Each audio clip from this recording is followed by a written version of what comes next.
My name is Hannah Carter, and I was 19 the night my stepsister's wedding turned into a battlefield. The old church in Charleston glowed with chandeliers, roses lined the pews, and violins played soft hymns. Guests whispered about the gown, the flowers, the money that had paid for all of it. I stood near the edge of the hall in a simple dress, unnoticed for a moment, almost invisible. I thought I could watch quietly and leave. I was wrong.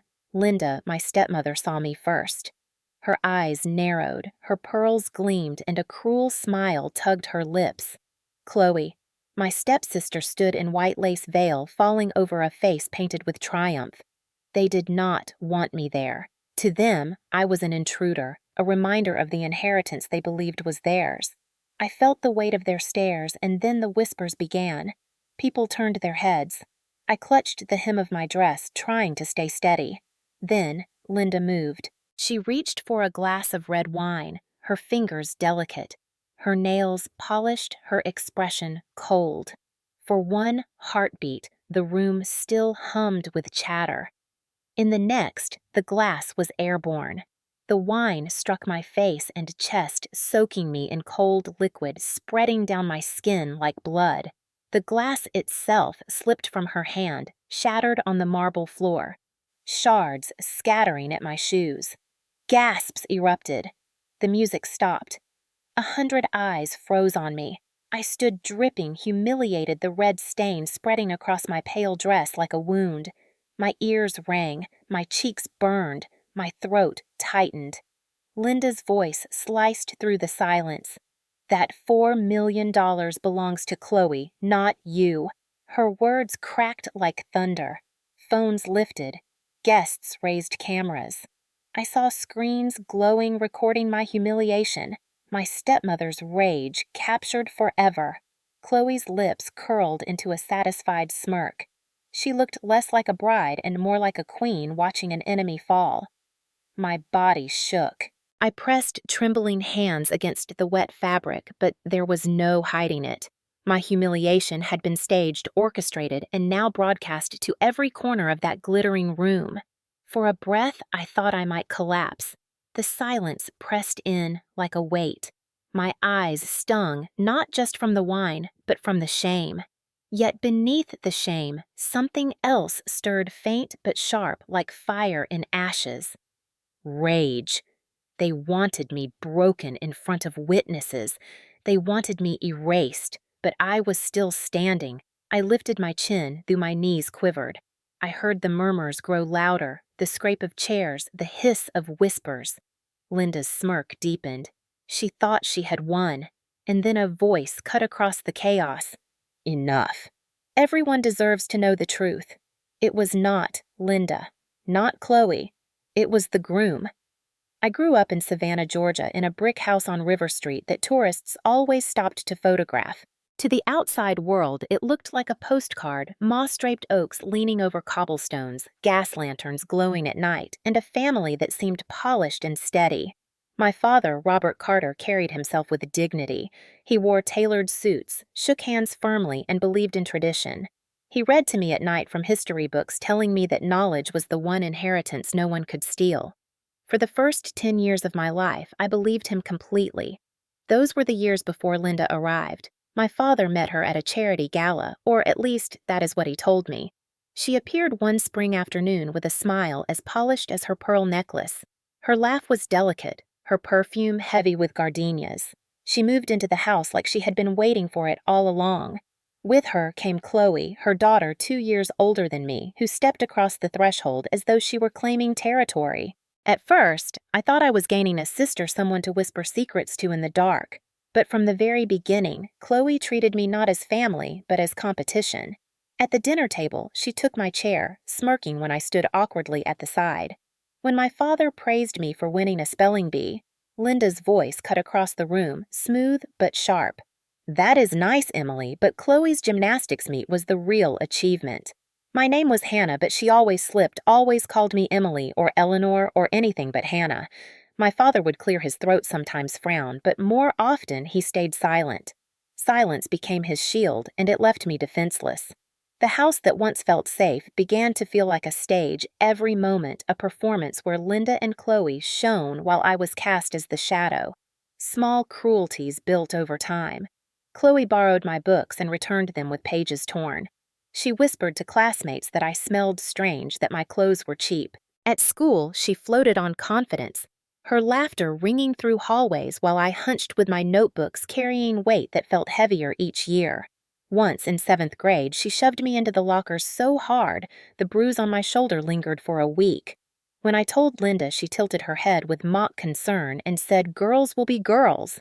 My father stood nearby, jaw-tight fork tapping against his plate. He said nothing.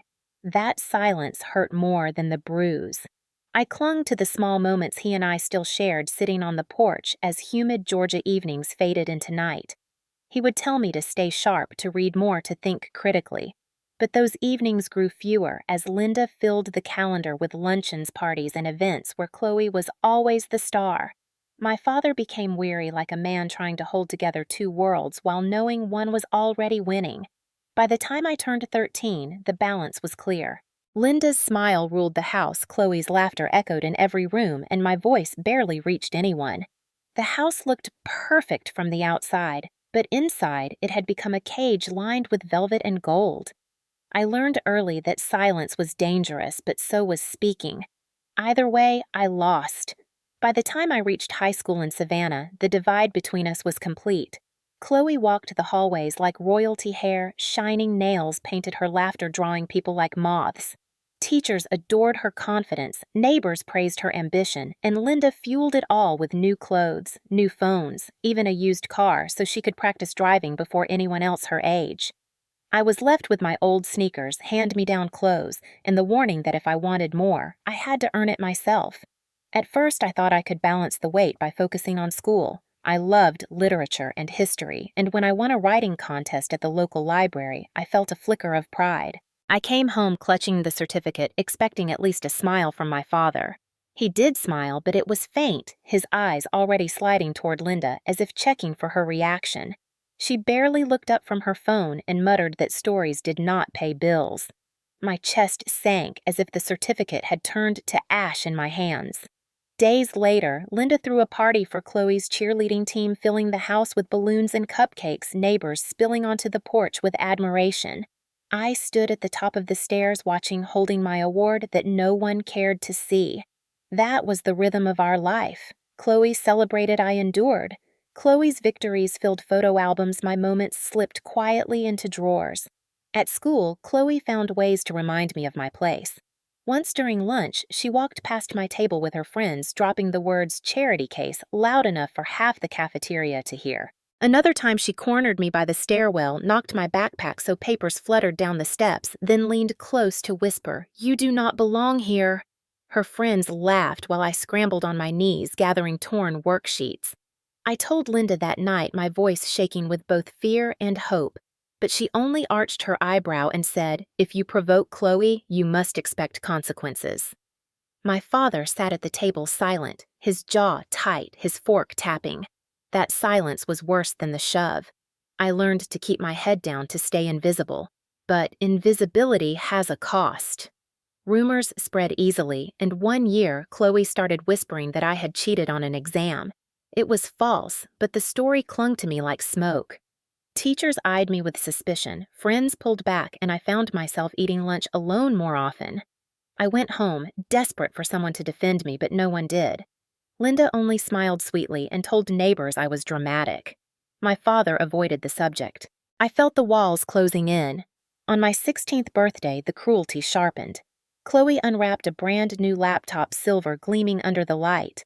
Linda kissed her cheek and said it would prepare her for college. When it was my turn, I opened an envelope and found a single $20 bill tucked inside a card. Linda's smile was thin, her voice smooth as she said, "It is time you learn independence." My father nodded without meeting my eyes. That night, I lay in bed listening to Chloe's laughter through the wall as she typed on her new laptop surrounded by friends. I clutched my worn notebook and wrote until my hand cramped, promising myself I would not disappear, even if no one saw me. Yet the cracks deepened. My father grew quieter, more distant, caught between loyalty to me and his fear of Linda's disapproval. I watched him shrink from the man who once read history aloud to the man who avoided conflict at any cost. The house became unbearable, filled with praise for Chloe and silence for me. I began to wonder if silence was my fate, if I would always be the shadow to their spotlight. But deep inside, buried under bruises and whispers, a small flame of resistance still burned. I did not yet know how or when it would surface, but I knew one thing. I would not let them erase me completely. I turned 18 with more fear than hope. Most girls I knew celebrated their birthdays with family dinners or trips to the beach. But in our house, birthdays were another chance for Linda and Chloe to prove their place above me.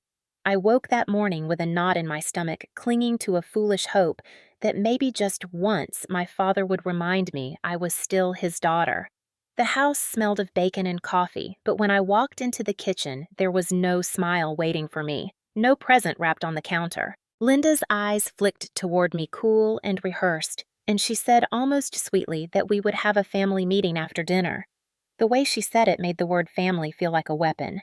All day I carried that dread like a stone in my chest. I tried to distract myself at school, tried to laugh with the few friends I still had, but my mind kept circling back to what that meeting meant. By evening, the chandelier in the living room glowed against polished wood floors, casting shadows that seemed sharper than usual. Linda stood tall in her pearls, my father sat stiffly with an envelope in his hands, and Chloe lounged on the couch, twirling her car keys like she was waiting for a performance to begin. I took a seat, heart pounding so loudly I was sure they could hear it. Linda spoke first, her voice smooth and rehearsed. "Hannah, it is time you learn responsibility." My father cleared his throat, shifted in his chair, and extended the envelope toward me.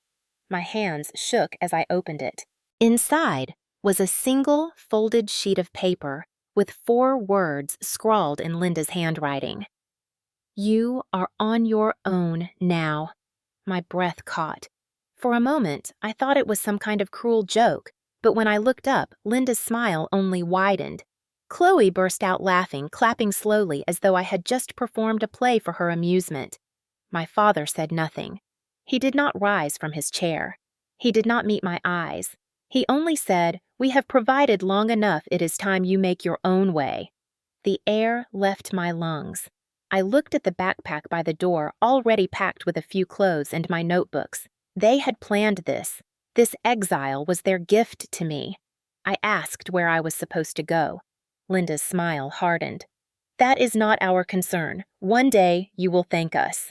I carried the bag to the door, my cheeks burning with humiliation, rage tightening my throat until I could barely breathe. I waited for my father to stop me, to say something, anything. He stayed in his chair, eyes fixed on the rug. That silence was the heaviest weight of all. The night air outside was thick and humid, carrying the smell of river salt. I slid behind the wheel of my old Ford Taurus, the same car my father once helped me buy used. The windows fogged as I sat there clutching the steering wheel, trying to steady my breathing. My entire life had unraveled in a single evening. I had no money beyond the crumpled bills in my wallet, no home but the car I was sitting in. For a moment, I felt like the world could swallow me whole, like no one would notice if I disappeared. Yet beneath the terror, there was also something else, something almost like freedom. No one could slap me for breaking a glass. No one could laugh at me for asking fairness. No one could control my breath or my footsteps. I was terrified, yes, but also strangely unchained. That night, I parked near the Savannah River, the city lights shimmering on dark water, and pulled a blanket over myself in the back seat. The silence of the car pressed close, but it was mine. For the first time in years, no one could touch me. I whispered into the stillness, promising myself that even if they threw me out with nothing, I would not vanish. I would survive. The weeks after I was cast out blurred together in a haze of exhaustion and hunger. My old Taurus became both my shelter and my shame, parked in quiet corners of Savannah, where I prayed no one would notice the girl curled up in the back seat. During the day, I scoured bulletin boards for work and finally found a job at a diner along the riverfront. The uniform smelled of grease and coffee, my feet ached after every shift, and the tips were barely enough to cover food and gas. Yet even as I carried heavy trays and scrubbed sticky tables, I told myself this was freedom. Each dollar I tucked into a jar meant one less chain binding me to Linda's house. The diner itself became a strange kind of refuge. Tourists came and went with cameras slung around their necks, laughing over plates of shrimp and grits. Regulars nursed cups of coffee, their eyes sliding past me as if I were invisible. Sometimes that invisibility felt like safety, other times like a weight crushing my chest. At night, I drove to empty parking lots curling under a thin blanket, the sound of insects outside blending with the hum of passing traffic. Loneliness pressed against me so hard that sometimes I thought it would suffocate me. And then, Chloe found a way to drag me back into her orbit. One Saturday afternoon, I was balancing plates of burgers when I heard the unmistakable sound of her laugh. I turned and saw her glide into the booth by the window with two friends, their hair shining, their clothes expensive. She waved at me like I was a servant. My stomach dropped, but I forced myself to walk over. They ordered milkshakes in voices loud enough for half the diner to hear. When I brought the tray, Chloe leaned close, her smile sharp, and whispered, "Careful, Emily, you always were clumsy." Her friends giggled. I clenched my jaw, set the glasses down, and walked away before they could see my hands tremble. For the next 30 minutes, they made comments just loud enough to slice through the air. When they finally stood to leave, Chloe paused at the counter, holding a nearly full cup of coffee. She met my eyes, tilted the cup, and poured the steaming liquid across my uniform. The burn seared into my arm, the heat biting through thin fabric.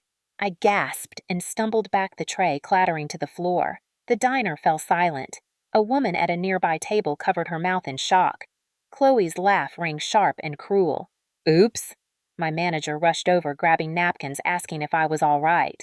The skin on my arm burned red, stinging with every breath. Chloe turned on her heel and walked out as if nothing had happened, her friends trailing behind, giggling at the wreck she had left. Humiliation crashed over me harder than the pain. I wanted to scream, to tell every customer watching that this was not clumsiness but cruelty, deliberate and vicious. Instead, I muttered that I was fine and stumbled to the bathroom. In the cracked mirror, I saw a girl with wet hair, red-rimmed eyes, and a uniform stained with coffee.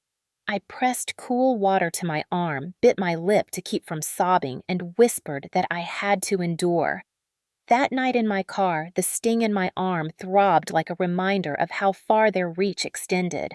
I thought leaving that house would free me, but Chloe and Linda wanted me crushed in public. Their cruelty was not confined to walls. It followed me wherever I went. Soon, Linda's whispers began to spread through Savannah's close-knit circles. She told neighbors I was unstable, addicted to pills, incapable of keeping a job. She spun lies in church pews at luncheons and salons, her voice always sugar-sweet, making poison sound like compassion. Chloe amplified the story online, posting pictures of herself smiling beside her car with captions like, "Hard work pays off," knowing everyone would believe she earned what had been handed to her. When people asked about me, she smirked and said I had dropped out, that I was working some dead-end job. Slowly, my phone stopped buzzing. Friends who once promised they would always be there drifted away, swallowed by Linda's version of the truth. At the diner, I began to notice stares, pitying glances, whispers I was not meant to hear. "Is that the Carter girl?" Such a shame. Their words hung in the air like smoke, thick and suffocating. Each rumor, each whisper felt like another stone tied to my ankles, dragging me down. Still, I kept moving, kept working, even when the loneliness felt unbearable. Each night, I repeated my father's old words about sharp minds carrying further than money. I tried to believe them, but Linda's lies echoed louder, and Chloe's laughter, sharp and cruel, followed me into my sleep. Life outside that house hardened me quickly. Nights in the Taurus blurred together, windows fogged with my breath as I curled under a thin blanket, listening to the buzz of insects rising from the river. I woke with stiff joints and damp hair, then walked into the diner smelling like coffee and fried shrimp before most of Savannah was awake. The routine was brutal but predictable, and I told myself that predictability meant safety. That illusion shattered one evening when I returned to my car and found the rear window broken. Glass glittered across the back seat where I usually slept, the shards reflecting the orange glow of the streetlight. My stomach dropped. A brick lay among the pieces wrapped in paper. One word was scrawled in dark ink. Thief. My hands shook as I picked it up. I looked around the parking lot, but it was empty, only shadows stretching from the oaks. I knew it was not strangers. Linda and Chloe had found a new way to reach me. Fear tightened my chest, but I swept the glass onto the pavement, wincing as a shard sliced my palm. Blood welled bright against my skin, a reminder that their reach was sharp and real. That night, I drove aimlessly through Savannah, past shuttered storefronts and quiet houses glowing with warm light I no longer had. I ended up near the marsh parking with the windows cracked and my heart racing. Sleep never came. Every sound felt like a threat. Every shadow pressed close. When morning broke pale light spilling across the water, I felt hollow but alive. At the diner later that week, I tried to focus on work. Customers came and went, their laughter clashing against the hum inside my chest. Then I heard Chloe again. She had returned this time alone, sliding into a stool at the counter with an expression that looked almost innocent. I braced myself as I walked over, but she only ordered a soda. Her voice soft, her eyes glinting with amusement. For a moment, I let myself believe she might leave quietly. But when I returned with her drink, she leaned in and whispered, "You think you can survive without us. You think you can outlast me." Her words sliced sharper than knives. I gripped the counter to steady myself, refusing to answer. She smiled wider. "Everyone knows you are nothing. I will make sure of it." She pushed the empty glass toward me, slid off the stool, and walked out with her head high, her voice rising as she said loudly enough for other customers to hear, "Be careful, Hannah. You ruin everything you touch." The laugh that followed echoed in my ears long after she left. My hands shook so badly I could barely wipe the counter. Customers avoided my eyes, some shifting uncomfortably, others smirking. My humiliation was no longer private. It was being staged for strangers. That night, I drove back to the marsh, my fists clenched on the steering wheel until my knuckles ached. I whispered into the darkness that they wanted war, that they would never stop until I vanished.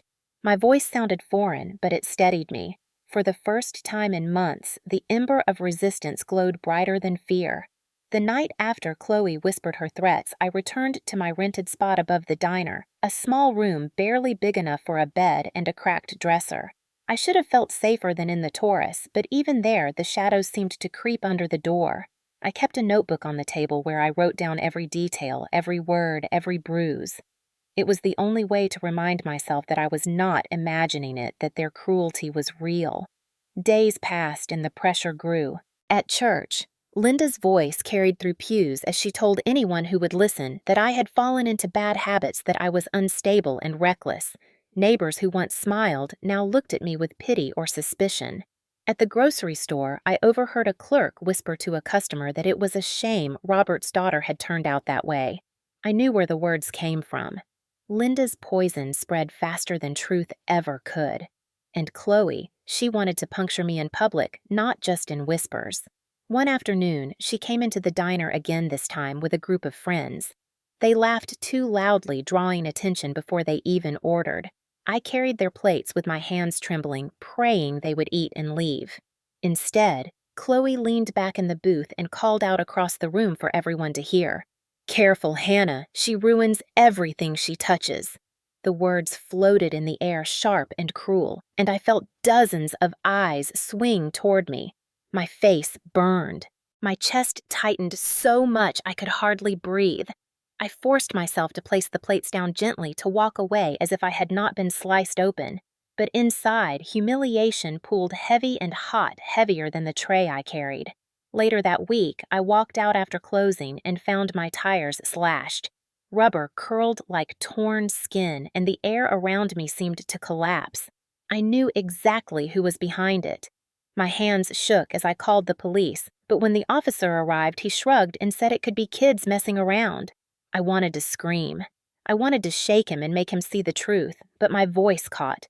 That night, I walked home with my bag digging into my shoulder, the streets of Savannah stretching endlessly, each step heavier than the last. The humiliation, the isolation, the constant shadow of their reach pressed so hard that I sometimes thought I would collapse and never rise. Yet every time I stood in the diner wiping counters while customers whispered, I remembered the sound of Linda's laugh at the wheel, reading the sting of Chloe's coffee the way they wanted me erased. And I told myself again and again that if I let them break me, they would win forever. One evening, Chloe walked in just as the sun set, sliding into a booth with a smile that promised more cruelty. She ordered coffee, waited until I leaned close, then hissed that soon everyone in Savannah would know the truth, that I was nothing but a fraud. When she stood to leave, she spilled the cup deliberately hot liquid splattering across my arm and dripping onto the floor. Gasps rose again from the room. My uniform was soaked, my skin stung, my humiliation complete. My manager rushed over. Customers whispered some, shaking their heads, others recording with their phones. I stood frozen, coffee dripping from my sleeve, eyes burning. In that moment, I wanted to scream, to beg someone to see me, to believe me. Instead, I swallowed the tears, clenched my jaw, and whispered to myself that I would not give them the satisfaction of breaking down. But here is where I need to ask you something. If you were standing there in that diner, burned and humiliated while strangers watched, would you have stayed silent the way I did, or would you have fought back no matter the cost? Tell me in the comments what you would have done. The weeks after the coffee incident blurred into a haze of dread.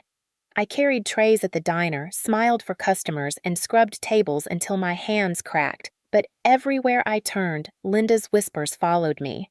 At the church, where we had once sat together as a family, she leaned close to women in pastel dresses and murmured that I had fallen into bad habits, that I was reckless, unstable, unfit to be trusted with responsibility. Her voice was smooth, convincing, the kind that wrapped lies in sugar until they tasted like truth.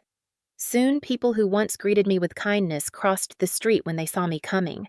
At the grocery store checkout, the clerk muttered to another customer that it was such a shame Robert's daughter had turned out so poorly. My cheeks burned as I pretended not to hear. Even at the diner, I caught fragments of conversations from regulars who whispered that the Carter girl had dropped out, that she was wasting her life. I knew exactly where those words had been planted. Chloe added fuel in her own way, posting pictures online of herself, smiling with captions about hard work paying off, making sure everyone believed she had earned everything that Linda had handed her. When people asked where I was, she smirked and said I was off somewhere failing. Slowly, even the friends I had once trusted grew silent. My phone buzzed less and less until whole weeks passed without a single call. Isolation wrapped around me like chains, and then the intimidation grew physical. One evening after a late shift, I stepped into the cool night air and saw my car's rear window glittering with fresh cracks.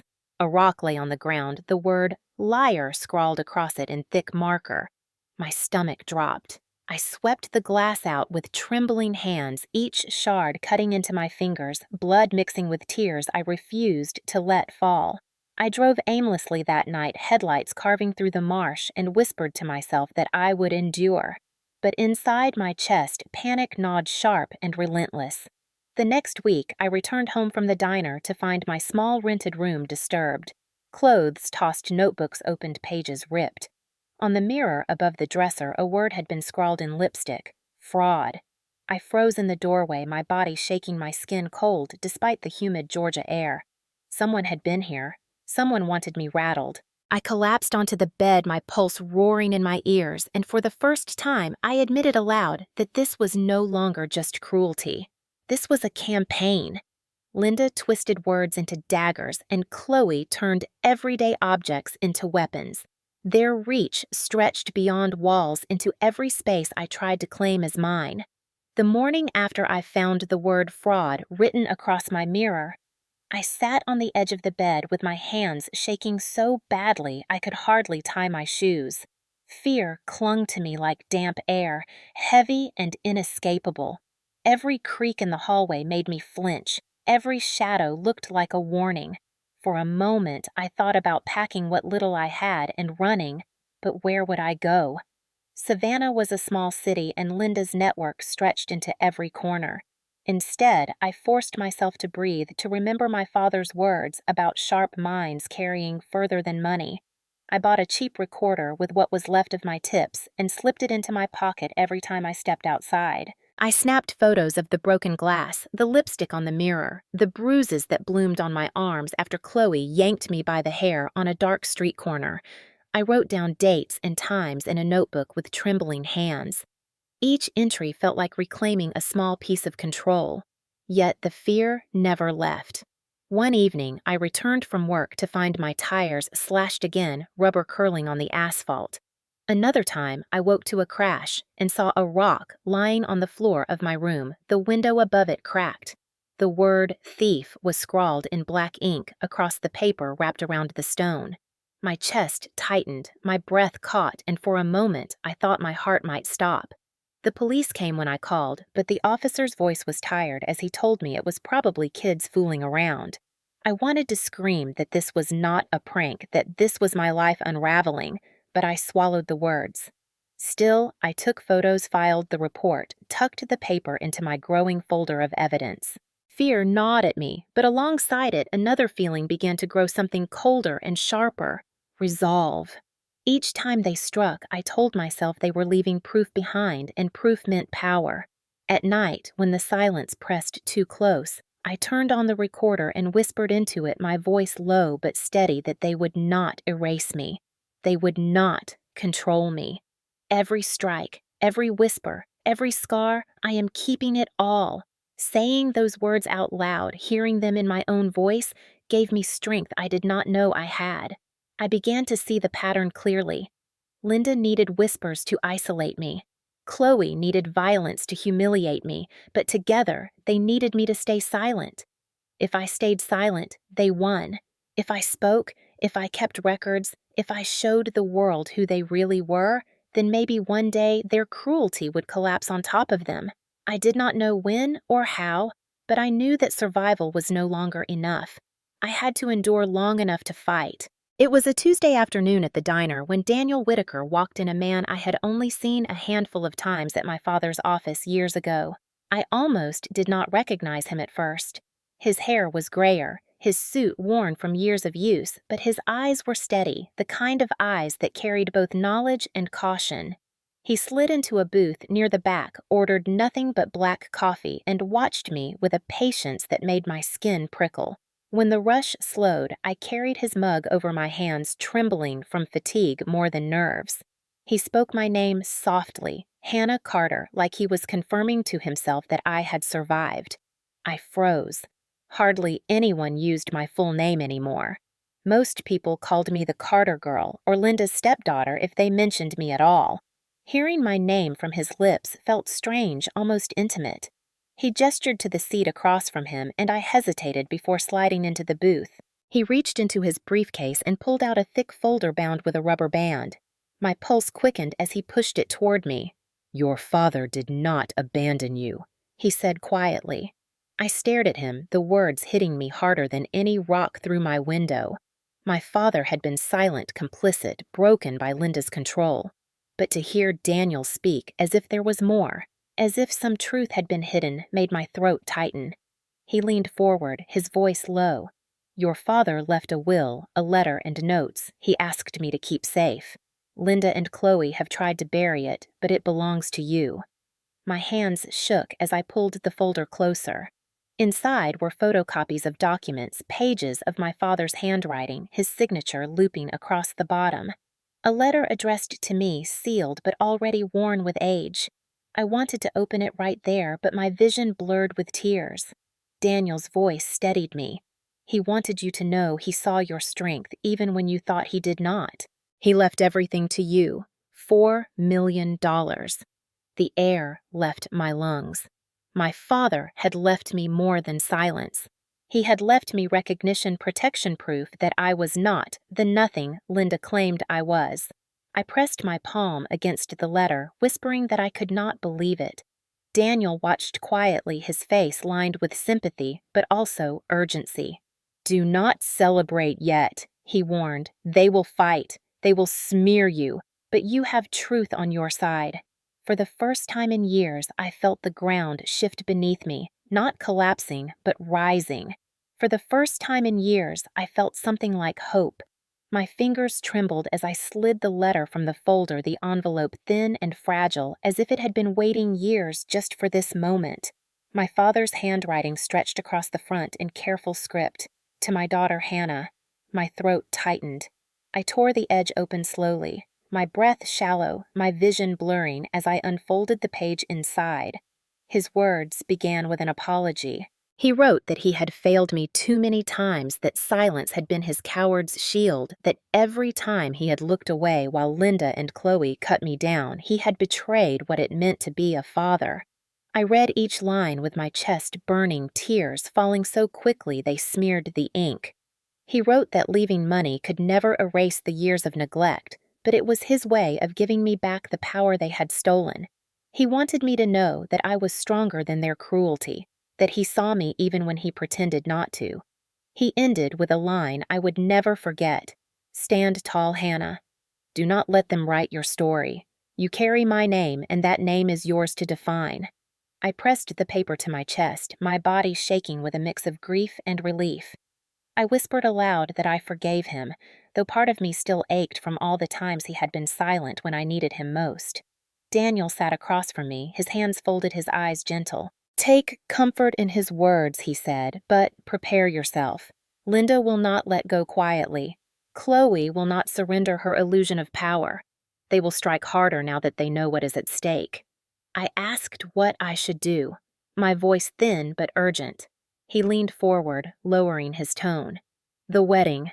They are planning to parade you as a cautionary tale to use that crowd to humiliate you beyond repair. But if you are strong, if you stand there with proof, you can turn their theater against them." His words sent a chill through me. The idea of walking into that hall again, surrounded by eyes ready to sneer, made my stomach twist. Yet something inside me sparked the same ember I had kept alive through every humiliation. For the first time, I saw a path not just to survive, but to stand taller than they ever imagined. I folded the letter carefully, slipped it back into the folder, and told Daniel in a whisper that I would not let them break me again. He nodded, his expression grave but proud. "Then stand ready, Hannah," he said. "The stage they have prepared to shame you can become the stage that frees you." The weeks leading up to Chloe's wedding felt like walking into the eye of a storm I knew would swallow me whole. Charleston was buzzing with anticipation, the kind of excitement that spilled from polished storefronts and church bulletins. Chloe had chosen one of the oldest historic districts for her ceremony, a church with stained glass windows that caught the sunlight in red and gold, followed by a reception in a ballroom draped in white roses. The newspapers called it one of the grandest events of the season, a celebration of Southern tradition. For me, it was a trap. Daniel warned me that Linda planned to use the guest list as a weapon. Senators, judges, old money families with names stitched into the city's fabric, all invited not just to witness vows, but to witness my public undoing. He told me quietly that their whispers would be sharper than knives, and that Linda wanted nothing less than to finish what she had started years ago. I carried the folder with me everywhere, tucked into my bag like a lifeline. Sometimes late at night, I opened my father's letter again, tracing the words, "Stand tall, Hannah," until I could hear his voice in my mind.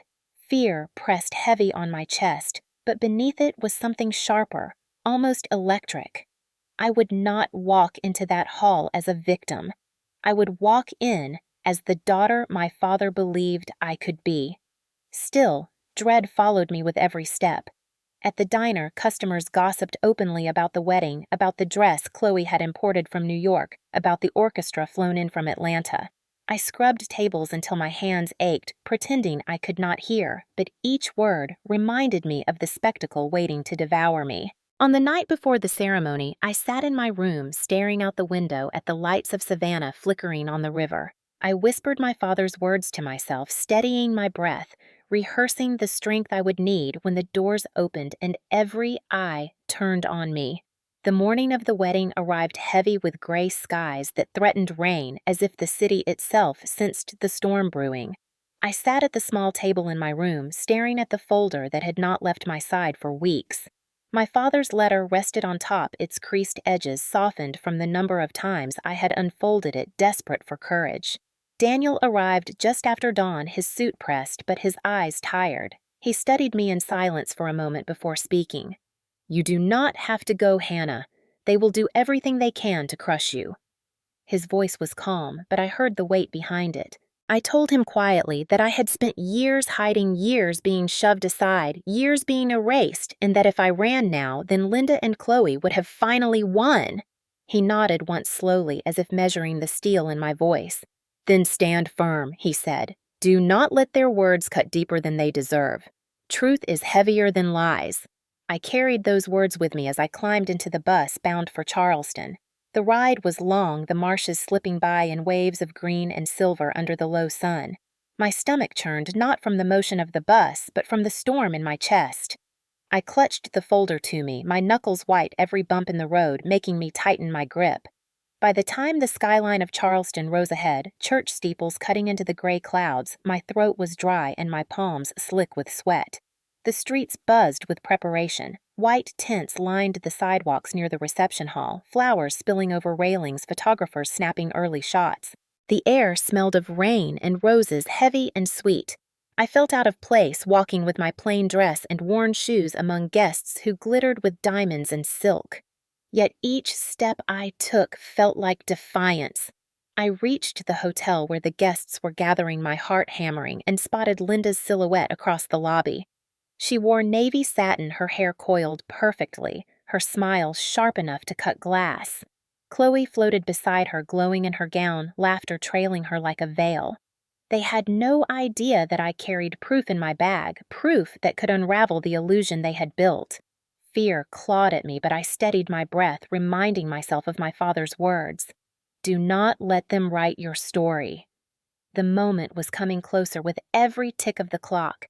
The church bells rang over Charleston as guests poured into the historic stone building, their voices rising like a tide of admiration.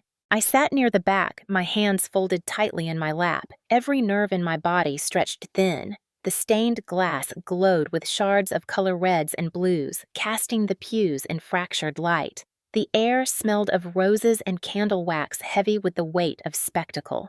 Chloe glided down the aisle on my stepmother's arm, her gown shimmering with sequins, her veil floating behind her like a halo.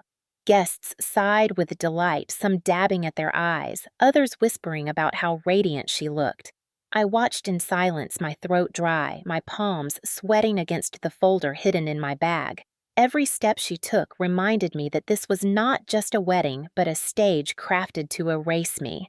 Linda's head turned just enough to meet my gaze, her smile thin and venomous. Her eyes glimmered with satisfaction, as if daring me to breathe too loudly. I lowered my eyes, but inside my chest a flame smoldered. The priest's voice echoed through the vaulted ceiling, words of love and unity ringing hollow in my ears. I thought of my father, of his letter, of his command to stand tall, and I sat up straighter, though my stomach churned. When the vows began, the crowd leaned forward, captivated by the pageantry, oblivious to the storm gathering beneath the surface. Chloe's voice trembled with rehearsed emotion as she promised forever, her smile radiant as she looked up at Michael. He answered with calm steadiness, though I thought I caught a flicker of unease in his eyes. I held my breath, watching, waiting, knowing this was only the beginning. The ceremony ended in a swell of organ music and scattered applause. Guests rose, clapping, smiling, celebrating. My heart pounded harder with each passing second. I knew the true battle would not be fought under the stained glass, but in the ballroom where wine glasses clinked and secrets spilled. As the crowd began to drift toward the reception, Linda's gaze found me once more. Her smile deepened triumphant, as if she could already taste my humiliation. I gripped the strap of my bag tighter, whispering silently to myself that this time would be different. The ballroom shimmered with chandeliers, each crystal scattering light across the polished marble floor. White roses climbed the pillars. Golden tablecloths gleamed, and a string quartet played near the stage. Laughter filled the air. Glasses clinked, and the scent of roasted duck and champagne drifted over the crowd.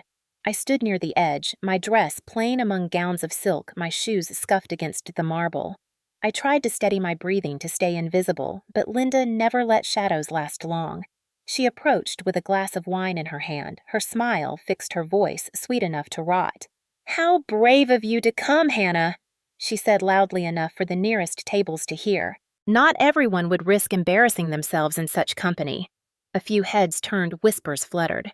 My throat tightened, but I pressed my lips together, refusing to take the bait. Chloe floated to her side, her gown glittering like she had swallowed the spotlight whole. She looked me up and down, her smirk slicing. "I hope you enjoy the food, Hannah," she said, her voice dripping with mock kindness. "After all, it must be better than the diner scraps you are used to." Laughter rippled from the cluster of bridesmaids behind her, sharp and deliberate. My stomach twisted, humiliation pressing hot against my chest. I wanted to disappear, but I felt my father's letter in my bag, the words "Stand tall," Hannah echoing in my mind. I lifted my chin, forcing my body to stay still, even as my hands trembled. The music played on, the guests swayed, but I could feel the air around me tightening like a rope. Linda raised her glass slightly, her eyes never leaving mine, as if daring me to falter. "You should be grateful we even let you attend," she said, her tone now colder. "After all, this day is about family, and you are hardly that." Her words rang louder than the music, sharper than the clink of crystal. The nearby guests hushed, their eyes sliding toward me, some with pity, others with curiosity, a few with hungry anticipation. I felt the room closing and the lights too bright, the whispers too sharp. I knew something was coming, something deliberate and cruel, and that when it struck, the entire room would see. My pulse raced as Linda's fingers curled tighter around her glass. I watched Linda's hand tilt the stem of the wine glass balanced between her fingers, her smile curving into something sharper than a blade. For one suspended heartbeat, the room still hummed with music and laughter. Then she moved. The wine arced through the air in a scarlet stream and struck me square across the face and chest. The liquid spread cold and sticky, soaking my dress, dripping down my neck like blood. The glass itself slipped from her hand and crashed against the marble at my feet, shards scattering outward with a sharp crack. Gasps tore through the hall. The quartet faltered and stopped. Every conversation died in mid-sentence. 100 eyes turned on me. The humiliation burned hotter than the wine soaking into my skin. My hands shook as I tried to brush the liquid from my dress, but the stain spread wider, a dark scar across pale fabric. I could feel it seeping into my skin, branding me in front of them all. Linda's voice cut through the silence, sharp and cruel. "That $4 million belongs to Chloe, not you." Her words echoed off the walls louder than the shattering glass. Guests shifted in their seats, whispers, rising phones lifting into the air to capture the spectacle. I felt the heat in my cheeks, the sting in my throat, the roar of shame pressing in so hard I could hardly breathe. Chloe's laugh sliced across the silence, high and triumphant. She leaned against Michael's arm as if she were untouchable, her eyes glittering with satisfaction. My vision blurred with tears I fought to hold back. My body shook with the urge to run, to flee the weight of every eye in the room, but my feet stayed rooted as if the marble itself had claimed me. The hall that moments before glittered with light now felt like a cage, every crystal above reflecting my humiliation. I could hear murmurs ripple, some guests gasping, others whispering with a mixture of pity and cruelty. Phones captured every second, turning my shame into entertainment. Linda stood taller, her chin raised, her smirk deepening as she surveyed the wreckage she had created. She believed she had destroyed me in one perfect stroke, and for a moment she had. I stood frozen, dripping with red wine, the sting of humiliation pressing like fire against my skin. My stepmother's smirk widened as if she had finally finished the work she began years ago. Then a voice rose above the silence, steady and sharp, cutting through the whispers like a blade. "Enough. Everyone deserves to know the truth." Every head turned toward the groom. Michael Anderson stood tall beside Chloe, his jaw set, his eyes locked not on his bride, but on Linda. The room gasped, the silence broken by the shock of his defiance. Chloe tugged at his arm, her face twisting in disbelief. Michael did not flinch. He reached into his jacket and pulled out a stack of papers, holding them high for all to see. "These are records," he said firmly. "Documents. Your father left documents that prove Hannah is the rightful heir."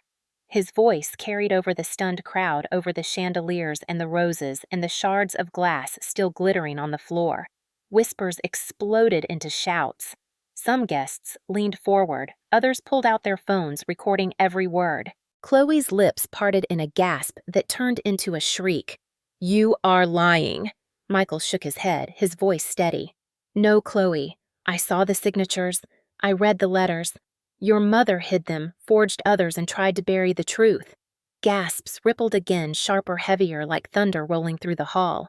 Linda's face drained of color. She opened her mouth to protest, but the weight of eyes pressing against her silenced her.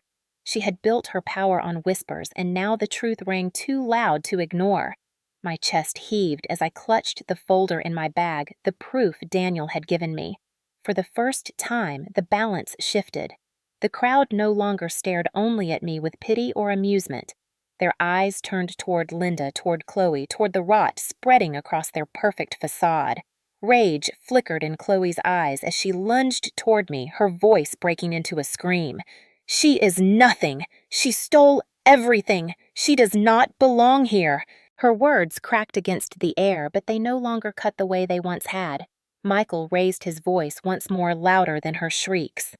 "No Hannah belongs. She is the true heir." The hall erupted into chaos. Guests shouted, some in disbelief, others demanding answers. Phones rose higher, flashes bursting like fireworks. The quartet's instruments lay silent as the ballroom turned into a courtroom, the trial unfolding in front of hundreds of witnesses. My body shook, but this time not with shame. It was something else, something stronger. I felt my father's words steadying me, whispering that this was the moment I had waited for. The air in the ballroom thickened with disbelief. For a heartbeat, no one moved, as if Michael's words had paralyzed the entire room. Then the whispering rose again, sharper this time, pointed like a current sweeping through every guest. People turned in their chairs, leaning across tables, repeating fragments of what they had just heard. Linda's face twisted as she scrambled to regain control. She pressed a handkerchief to her lips, her pearls trembling against her neck as she forced her voice to steady. "Do not listen to him. This is our family's business, not some spectacle for strangers." But her voice cracked on the last word, and the guests caught it. A murmur of doubt spread wider. Michael lifted the papers higher, his voice unyielding. "This is not just family business. This is fraud. This is theft. Hannah's inheritance was stolen, hidden, and twisted." He turned his gaze to the guests, to the family friends who had watched Linda play the role of perfect Southern matriarch for years. "The truth has been buried, but it is here in black and white." His confidence ignited the room like fire leaping to dry grass. Guests who once smiled at Linda now shifted uncomfortably. A woman in a navy hat gasped aloud. A man near the bar whispered loudly enough for me to hear. "She forged documents." It spread like smoke, impossible to contain. Chloe's face flushed deep red, her voice rising to a shrill pitch. "You are betraying me on my wedding day." She clutched at Michael's arm, but he pulled away. His eyes locked on her with something colder than anger. "I will not stand beside lies," he said. The room erupted again, gasps and exclamations ricocheting beneath the high ceilings. My knees felt weak, but adrenaline carried me forward. I pulled the folder from my bag, my hands trembling as I placed it on the nearest table. Papers spilled across the white tablecloth, my father's letters, notarized documents, the proof Daniel had pressed into my hands. The nearest guests leaned over, eyes scanning the words, their whispers turning into sharp declarations. "It is true. It is all here." Linda lunged forward, trying to sweep the papers away, but Michael blocked her path, his body a wall between me and her rage. "Enough, Linda," he snapped. "The truth will not be silenced anymore." For the first time, I saw fear flash in her eyes. The carefully constructed facade she had polished for years began to fracture, cracks spreading wider with every camera flash, every gasp, every whisper. I realized then that the battle I had carried alone in silence was no longer hidden. It was spilling into the open, and the witnesses she had always counted on to look away were seeing everything. The ballroom descended into something closer to a storm than a wedding reception. Voices clashed in the air, some demanding explanations, others shouting accusations. The string quartet abandoned their instruments, retreating to the corner as the chaos swelled. Linda's polished facade shattered at last. She slammed her hand against the table, her pearls swinging wildly as her voice rose above the noise. "This is all lies!" She waved her arms desperate, her eyes darting from face to face, searching for someone to defend her. For years, these people had nodded at her, every word had admired her elegance and charm.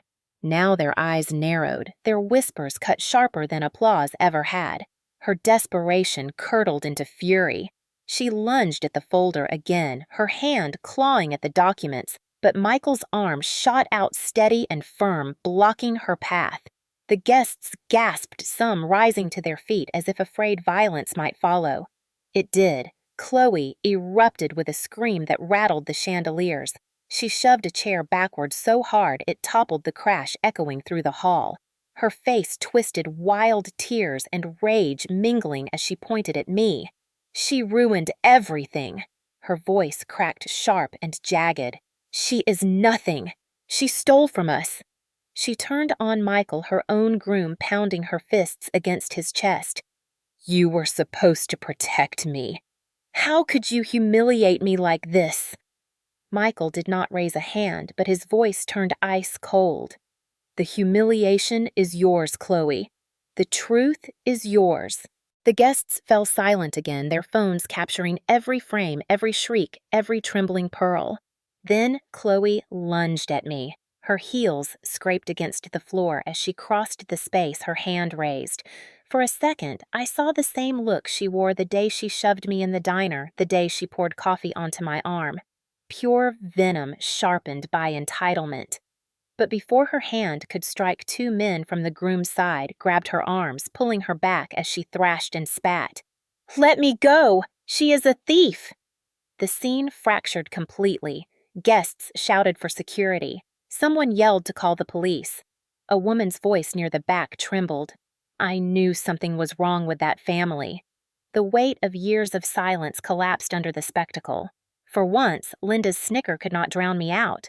Her shrill denial, her daughter's screams, the disbelief in every guest's face, it was all evidence spilling into the open. Blue lights flashed outside the tall windows as police were summoned. The murmurs shifted into gasps as two officers entered the hall. Their presence a reminder that this was no longer family drama whispered over fine china. This was criminal. Linda tried to steady herself, her voice trembling. "This is a misunderstanding. This is grief." But no one nodded. The officers asked for calm, for statements, for documents. I clutched the folder tighter, my father's words inside it burning like fire against my chest. For years, I had been told to stay quiet, to endure. Now the law itself was here listening, watching, ready to decide. The flashing lights outside the Charleston ballroom did not fade when the wedding ended in chaos. If anything, they multiplied. Reporters had gathered like moths to fire their cameras aimed at the doors as guests poured out in shock. I stood at the edge of the marble steps, my clothes still stained, my hands gripping the folder like a lifeline. Questions flew at me sharp and relentless. Is it true you were disinherited? Did your stepsister attack you? Did the groom expose fraud? Each question felt like a spotlight, hot and blinding, but for once I did not shrink. I said nothing, but the folder in my arms and the red stain on my dress spoke louder than words. Linda tried to push past the crowd, shielding her face with her hand, but the reporters followed like hunters trailing wounded prey.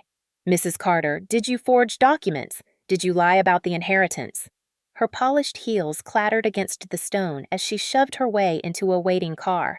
Chloe's screams echoed from inside the hall as officers restrained her, dragging her toward the flashing lights.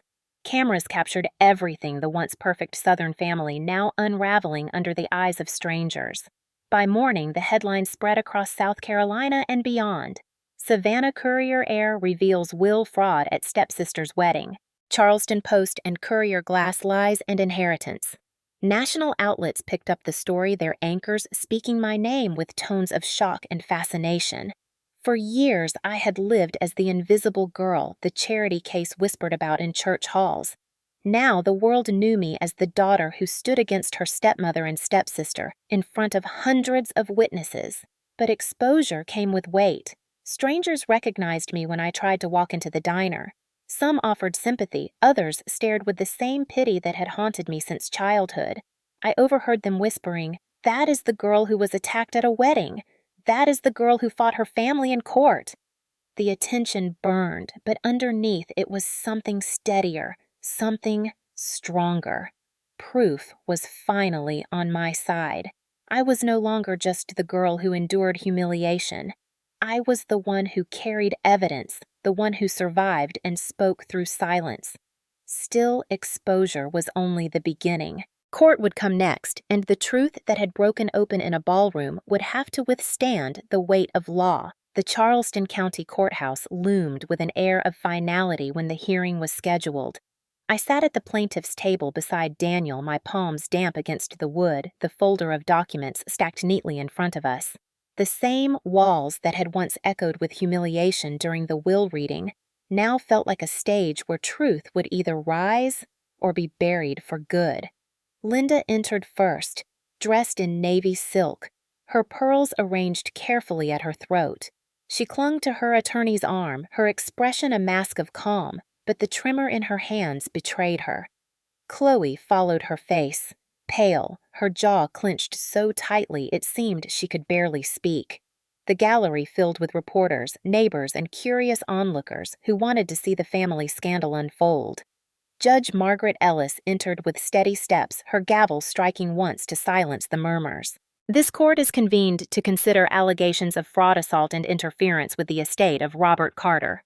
Daniel rose, his voice calm but sharp. Your Honor, the evidence will show that my client, Hannah Carter, was the rightful heir to her father's estate. It will also show that her stepmother and stepsister engaged in acts of manipulation, forgery, and violence to discredit and disinherit her. He gestured toward the projector as an officer dimmed the lights. The first image appeared grainy footage from the wedding reception. Linda's arm raised the glass, flying across the room, red liquid splattering my dress as gasps echoed in the gallery. The judge's expression hardened. Next came the diner footage, Chloe tilting the hot coffee over my arm. Witness statements followed, typed pages detailing the events that had scarred my years. Daniel then produced the letters in my father's handwriting, his steady words declaring his wish that I inherit directly with no trustees or shared control. The silence deepened as the judge read each line aloud. Linda's attorney tried to interrupt, calling the evidence circumstantial, claiming emotions had clouded memory. But Daniel did not waver. Your Honor, he said, these are not mere emotions. These are documents signed by Robert Carter himself. He paused, then produced the final piece, my father's journal. He read aloud the words I had memorized in the sleepless nights since Daniel had given them to me. If Linda or Chloe attempt to seize control, it will only prove why I chose Hannah. She has endured cruelty and proven stronger than they will ever know. The gallery murmured, some with tears in their eyes, others shaking their heads at the cruelty exposed. Judge Ellis leaned forward, her voice crisp and final. This court denies the petition of Linda and Chloe Carter. The estate belongs solely to Hannah Carter. Furthermore, this court refers Chloe Carter to the district attorney for charges of aggravated assault. Linda Carter will face penalties for attempted fraud. The gavel struck. The sound reverberated through the chamber like thunder, a final judgment that could not be silenced. The gavel's strike still echoed in my ears as I walked out of the courthouse, the autumn sunlight spilling across the marble steps. Reporters swarmed, microphones raised, cameras flashing, but I felt lighter than I had in years. For once, their questions did not weigh me down. I no longer needed to explain who I was. The court had spoken. The truth was written into law. In Savannah, the fallout spread like fire through dry fields. Linda's name, once whispered with admiration in church pews and garden clubs, became a cautionary tale. Committees quietly removed her from rosters. Invitations stopped arriving. At luncheons she had once ruled with a smile and pearls, women shifted their chairs away. Whispers followed her into every room, not of elegance, but of fraud, of lies, of public disgrace. She tried to hold her head high, but her voice faltered when people refused to meet her eyes. Chloe fared worse. The assault charges hung over her like a storm cloud. At the College of Charleston, classmates avoided her in hallways, whispers following her every step. That is the girl who attacked her sister at a wedding. That is the girl whose own groom turned against her. By the end of the semester, she stopped attending classes. Her name was quietly removed from the enrollment list, her bright future unraveling in the same way she had tried to unravel mine. Their house on River Street, once polished and perfect, began to show its cracks. The shutters faded, the lawn grew wild, the driveway sat empty where Chloe's car had once gleamed. Neighbors noticed their curiosity tinged with scorn. Inside those walls, I imagined the silence was heavy with blame, with bitterness, with the collapse of the image they had fought to maintain. Meanwhile, my world opened. With Daniel's guidance, I secured the inheritance my father had left me. I did not squander it on vengeance or show. Instead, I bought a modest home in Mount Pleasant just across the bridge from Charleston. The porch faced the water, the air carried the salt of the sea, and for the first time in my life, silence meant peace instead of fear.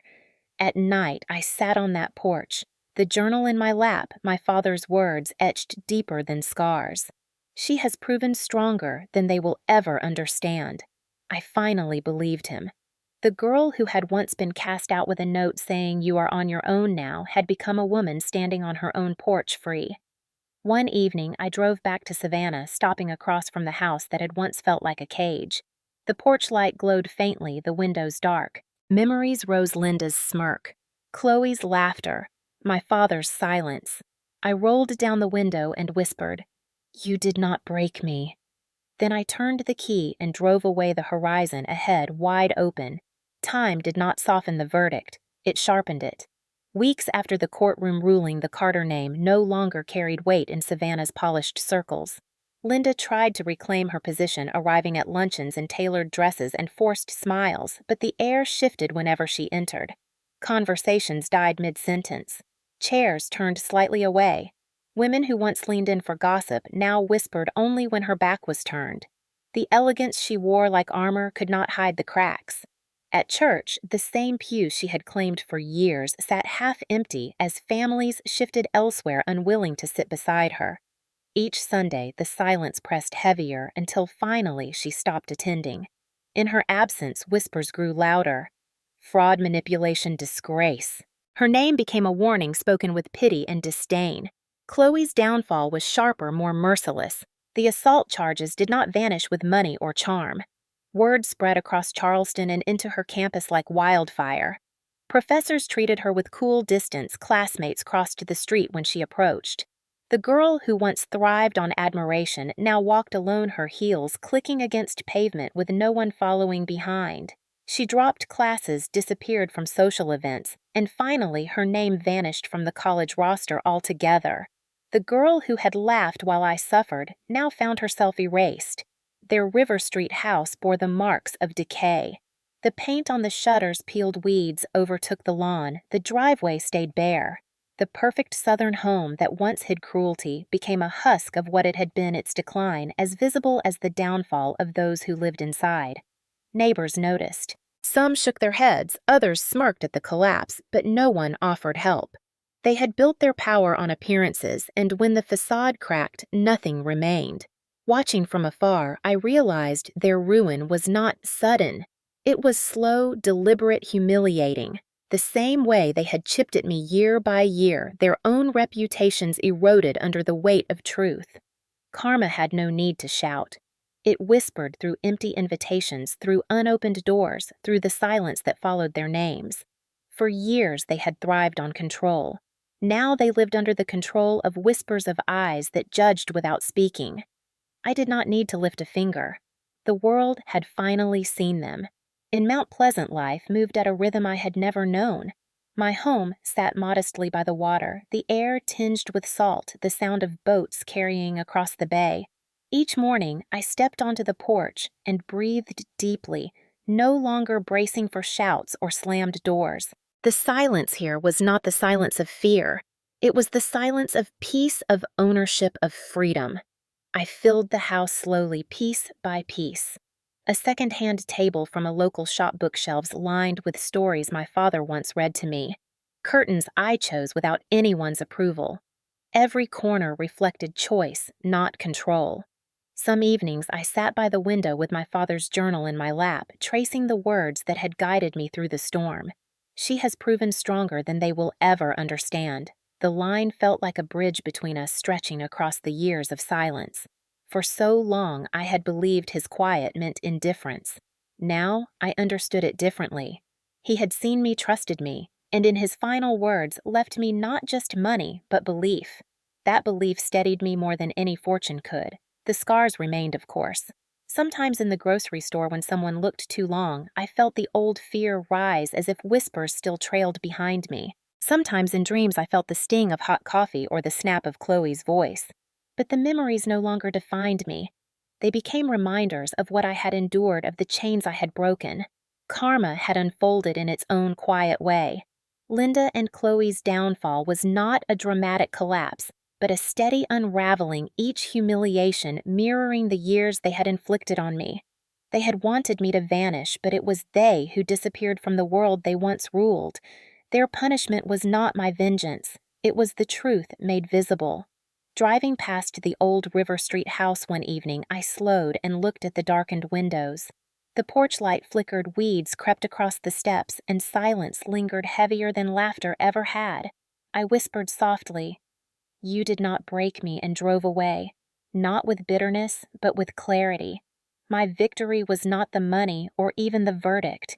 It was the freedom to live without their weight pressing on my chest, to build a life on my own terms, to wake each day and know that peace was mine.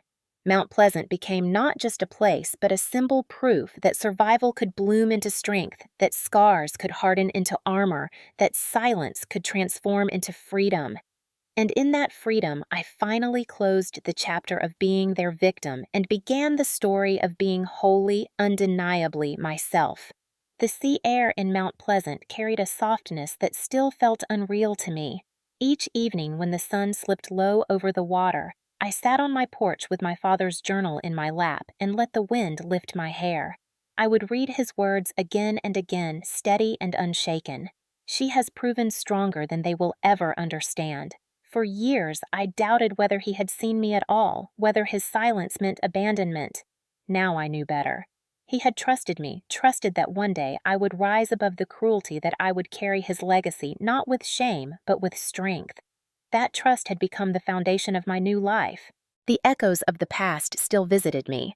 Sometimes I woke in the night to the memory of Linda's smirk or Chloe's scream in the ballroom. Sometimes the sting of humiliation returned in flashes as sharp as the glass that once cut across my skin. But those memories no longer held me captive. They reminded me of how far I had come, of the chains I had broken, of the silence I had turned into voice. Linda and Chloe faded into shadows of themselves. Their downfall had not been swift, but steady, like a house rotting from the inside until the beams gave way. They lived now under the weight of whispers and scorn, prisoners of their own cruelty. I did not need to seek vengeance. The world had already delivered it. And I at last was free. Freedom did not come in the form of money, though I had it. It came in choosing for myself, in building a home where no one could throw me out, in standing tall when the world once told me to bow. My porch overlooked the horizon, wide and endless, and in that view I saw more than water. I saw possibility. I thought often of others who might still be living in cages that looked beautiful from the outside, hiding bruises behind polite smiles, swallowing truth so that others could shine. To them, I would say, this silence only protects the ones who hurt you. Evidence, truth, and courage will strip them of their power. Do not hand yourself over to their cruelty. Stand tall, even if your voice shakes, even if your hands tremble. They can only erase you if you let them. My story was never just about $4 million. It was about survival, about reclaiming dignity, about proving that even the girl cast out with nothing but a car and a note could rise, could stand, could endure. And so I close this chapter not as a victim, not as the girl erased in whispers, but as the woman who walked away free. If you have ever faced betrayal from the people who should have loved you, if you have ever carried scars carved by family hands, then you know the weight of silence and the cost of endurance.